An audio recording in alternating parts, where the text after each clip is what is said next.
Hi everyone, welcome to the unboxing video of Samsung M41. I have purchased this mobile from Flipkart for this Republic Day sale. It is a 6GB, 64GB version. The maximum price is around 20,000, so I got it for 13,999.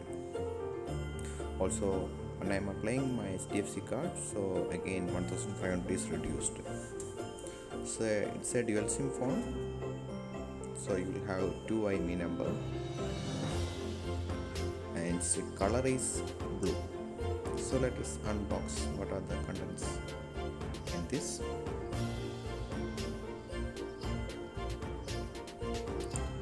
So you can see the phone compared to MI and Realme phone, they haven't provided any pouch for the phone.